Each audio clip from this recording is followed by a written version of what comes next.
Okay. Roll call, sir. All present, sir. Okay, stand as you wish for the pledge and the invocation. I pledge allegiance to the flag of the United States of America and to the republic for which it stands, one nation, under God, indivisible, with liberty and justice for all. Holy Father, we come to you and we ask that you give us the wisdom and the courage to do what is right. We ask that you give us the strength to confront those who are in it for wrong means. We ask that you continue to give us strength. We pray for our men and women who are serving this great country, and just watch over us as we leave this meeting today. It's in your name, David. Amen. Thank you. This next agenda is the minutes of last week's regular meeting, the recorder's monthly report, and the August 7th primary election results. And we'll hear more about that in a report later. Motion? Second? Second the motion. All in favor? Aye. There are no table agenda items, so the bid openings, Mark has one, I think one from each. Yes, Okay. there's two bid openings. One is for the recorder's scanning project that is under the grant, and we received one bid.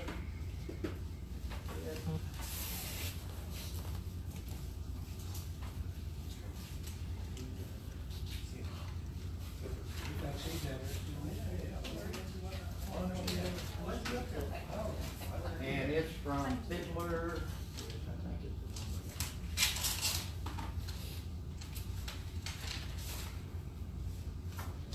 That's the only bid we received on it. We have officially received, after 2 p.m., the bid from Figure for scanning project for the recorder's office. And now we move to morgue equipment. Now we'll move to the morgue equipment. This is for body parts. And we received one on it also. I said carts. Carts. Okay. Carts. C-A-R-T. Yeah, that sounded awful funny. What you said, that sounded weird. Ooh, I don't know if I think he misremembered how he said what he said. And we did receive one, it's from Moab. And they are out of Oak Park, Michigan.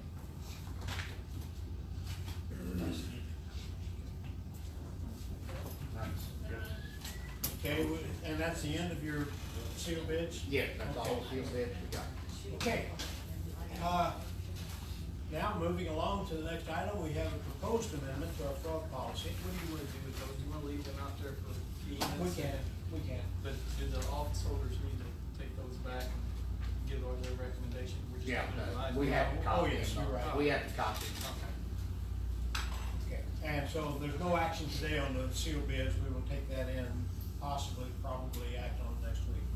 Okay, we have this proposed amendment to our fraud policy, and it takes into consideration if the sheriff's department, the commission, or the prosecuting attorney's office is a matter to be considered a violation of fraud, how to rework that.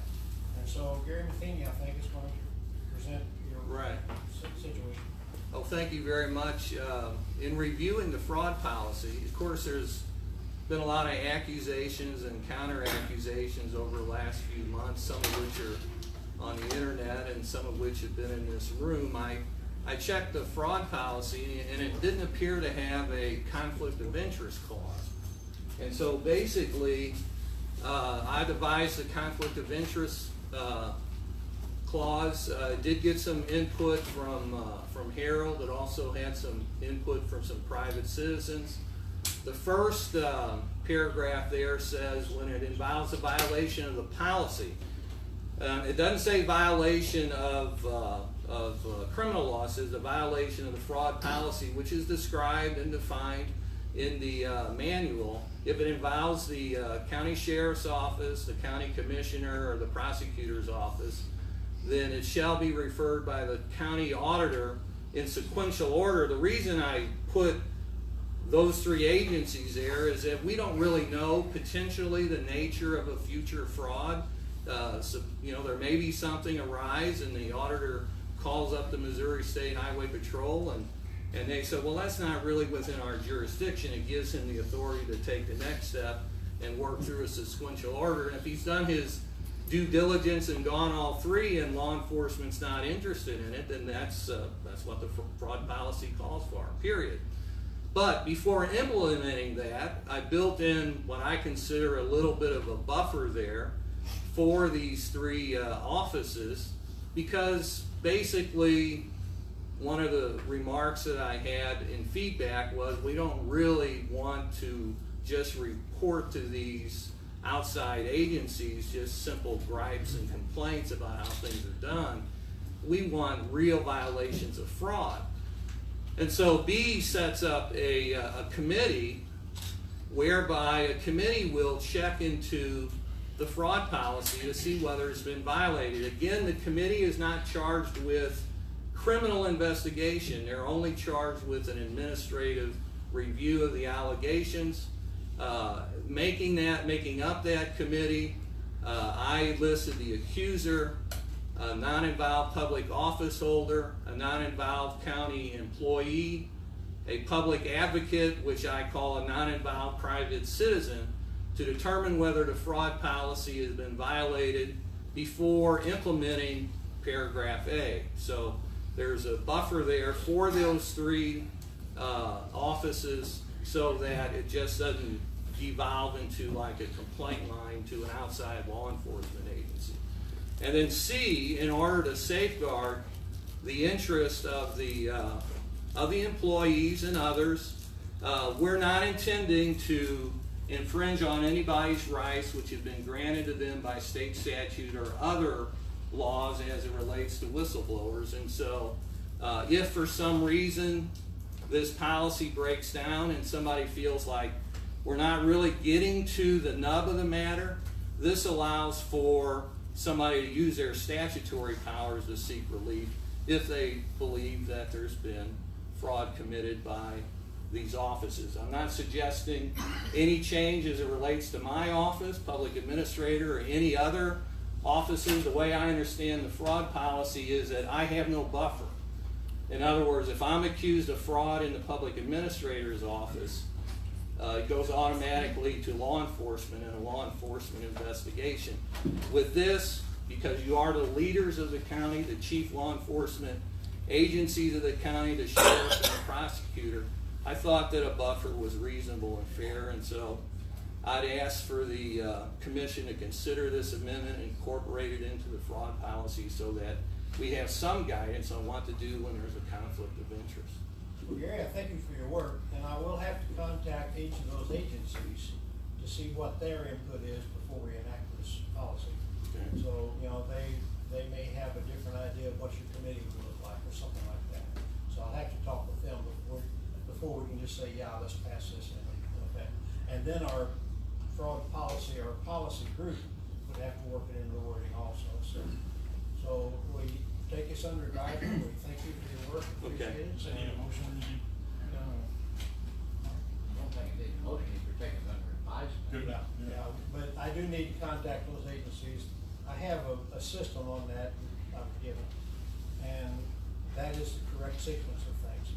But I'll have to check with them and see how they want it done. Okay. Yeah.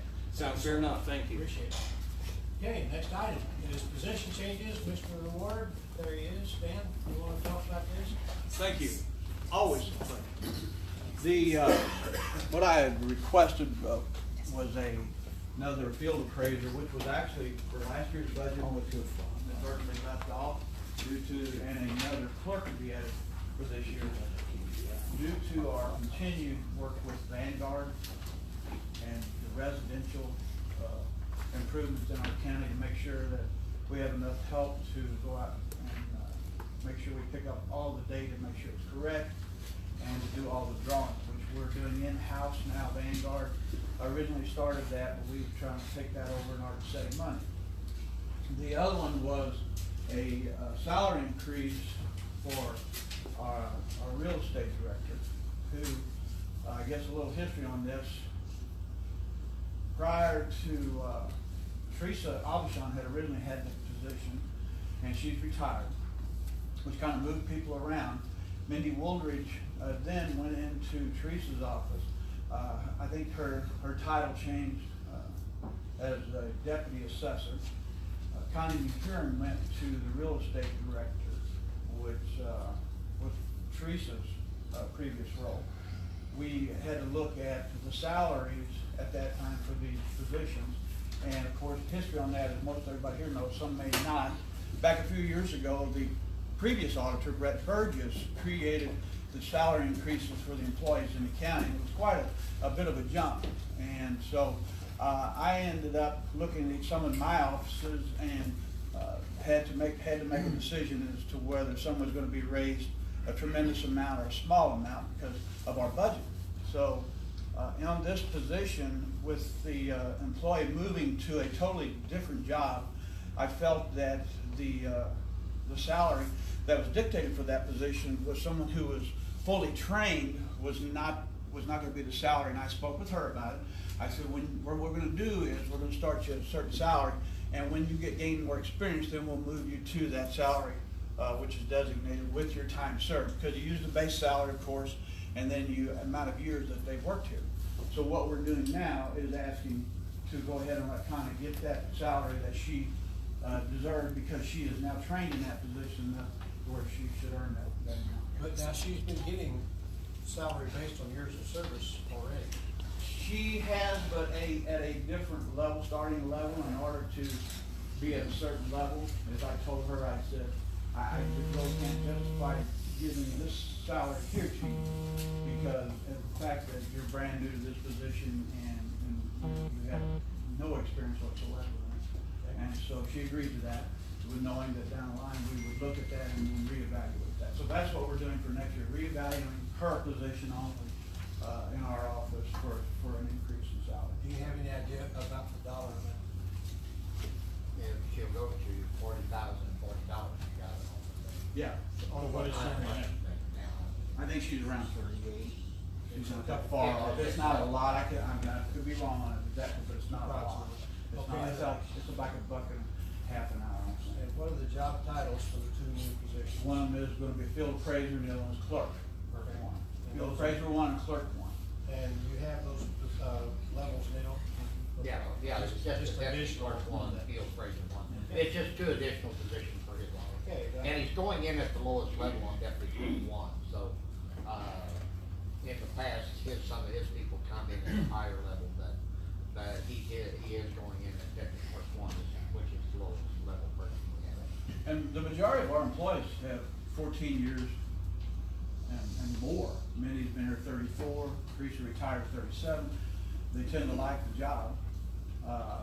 We do have 2 new clerks, which were hired last year, and we had a transfer in from Mark's office, another clerk that is in our office, and we're looking at that experience before we recommend, and time served before we recommend a salary increase. With these two, if we do decide to allow this to, and add the 2 employees, deputy clerk 1, field appraiser 1, will you still be at where you need to be, or will you still be lower? Will you need to add more employees here in just the next couple of years? I hope not, and those new hires that have come in have been told that when they come in that you're going to be hired full time, but if things slow down and we are not in need of those extra employees, there's a very possibility that you would be laid off, which has always been the case with field appraisers throughout the years. And so we haven't got any temporary. We used to have some temporary employees that worked throughout a year or so, and then they left because they were retired and wanted to work, but most of those are too old to really come back. So at the rate we're doing right now, because we have to physically get out, walk around every single property, take more pictures than we ever had to have before, and make sure we've got all the drawings correct on the sketches, which are done on the computer now. It is time consuming, and I know it's kind of aggravating to the public because, before if we looked at it and everything looked the same, we didn't really have to get out and do anything because we had already had that data. But the new Vanguard program requires a lot more information to get the accuracy there on the values of those homes. So it's taken a lot more effort than we had in the past, so it's going to take more time. We're looking probably 1.5 years to 2 years before it's totally complete, even from today. With these 2 new, these 2 new additional employees, would you be fully staffed then, or compared to 3 years ago? I can't say we would, because I think and that's because technology has allowed us to work with less people. And it's all because of technology. So as in the old days, being fully staffed is gonna be different from what it is today because of technology. So I'm gonna say yes at this point. I hope. I'm trying to make sure that I don't overhire, so I have to lay people off there, you know, needing to have a job to support their family. And I do have a couple young, field appraisers out there now that are working, and they really like their job, and I wanna hope that I'll be able to keep them, so I'm not gonna try to overhire. You said they're too old to come back, you mean they may not want to come back? Well, I think that's probably it, Okay. because, you know, the work for a field appraiser is totally different from a clerk, because you're out there in all kinds of weather, rain, snow, ice, because as you know, when I first came here, I worked 6 months in the field, and I started in January, and I think that was the coldest year in history, because I was quite frozen to death, fell down several times on the slippery ice, so it's not a, and Jane, you know, being the field supervisor, has been there like 20 years, and she goes through that every day. So it's not an easy job. It's like road and bridge to a certain extent. Those guys get out there every day and deal with it, so do our field appraisers. And you have these built into your budget? Yes, we have the money built into the budget. Motion. I'd like to ask some questions if I can. It's just from my memory, I don't remember exactly, but Chris Aubuchon was the real estate director? Actually, her official title was real estate director. I never did get a change to deputy assessor. That's what I was trying to do before she left, with the same salary, not an increase. Yeah, well, just a title she change. gained a salary increase for completing a degree. Yes, she finished her degree and got an appraisal license, which allowed her to be a real estate appraiser. Okay, Which so would this helped our office. position where you're asking to change, would that mirror her salary then? No, not this, no. Okay. No way. Well, I guess my Hers whole, was a lot more than that. She had a lot of years in. Yes, Right. because we're time served. yeah, that's what I was wanting to make And clear. I think that's what's confusing to a lot of people in the public, because they see these huge pay increases and they wonder why. Well, when it was established by Brett Burgess as auditor, he established that you use your time here on the base starting salary multiplied by those years, you got to where you were on that salary scale. Okay, I just want to make that clear. Thank you very much. Okay. Thank you. Do I have a motion? I move that we accept the request of the assessor and make the moves in the next year's budget. A second? And I will second that. Are there any questions? All in favor? Aye. Thank you. We had a letter overnighted to us a week ago today, and this is the first meeting since, asking for a whistleblower audit of the prosecuting attorney's office. And so we have prepared a letter based on this meeting today. We'll sign that and send it if that's appropriate. Motion?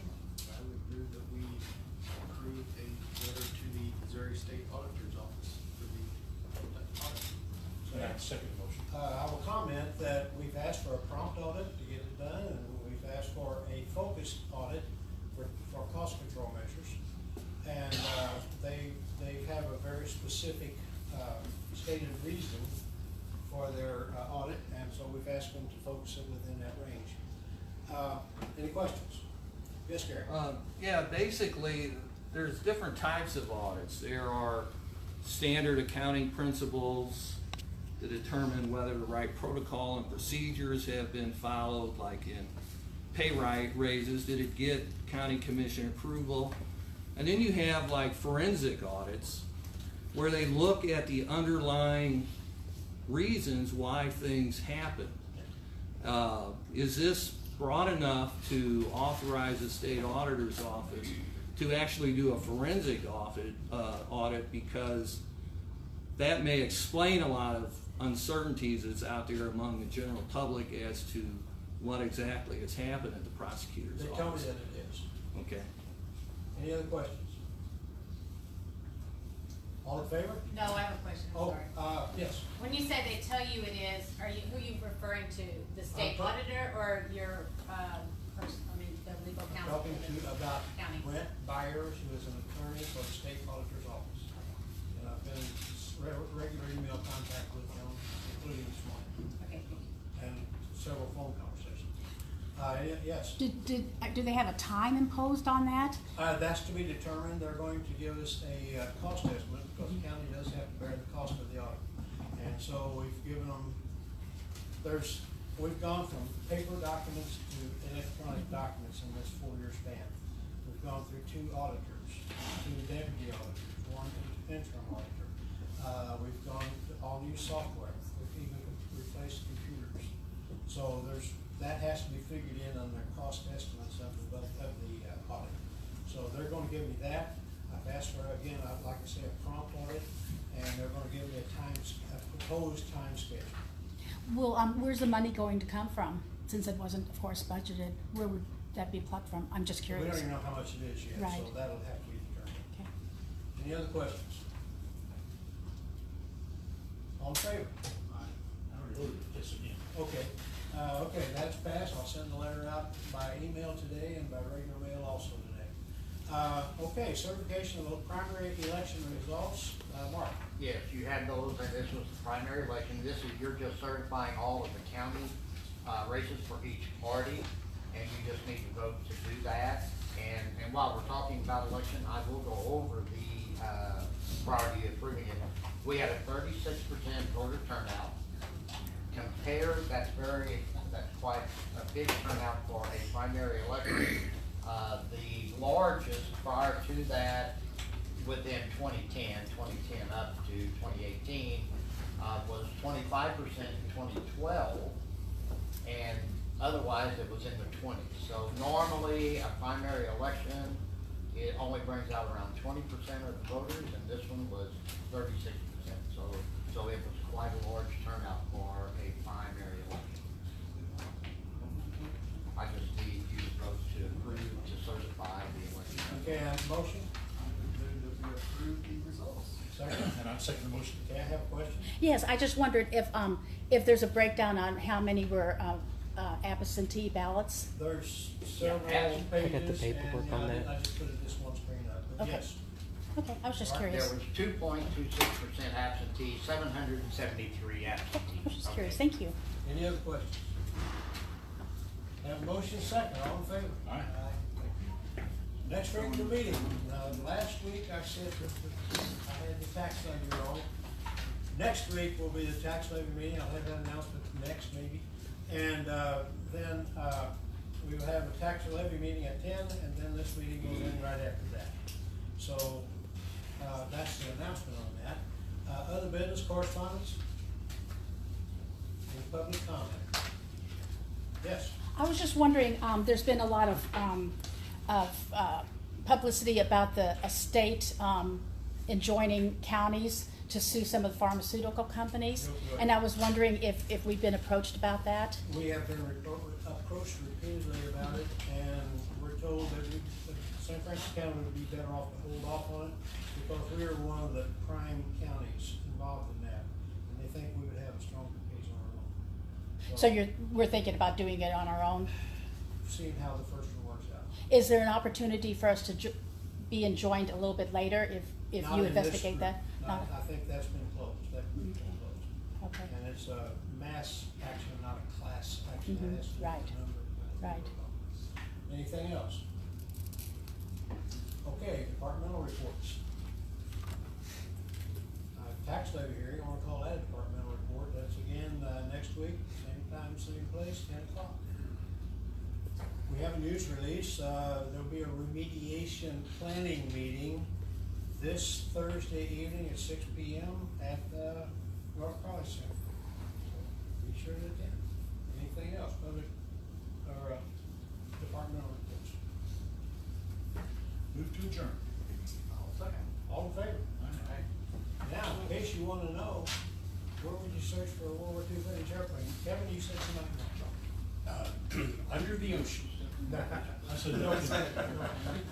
you need freshwater to see the airplane. Oh, It's yeah. at Lake Michigan, they were flying over the lake, test pilot, or not, training pilots, a lot of them dumped them. And so they're in that lake, and there's a bunch of them. So that freshwater preserves an ocean, I believe. Ocean, Lake Michigan, it's the same thing. All that salt and sand. No, no.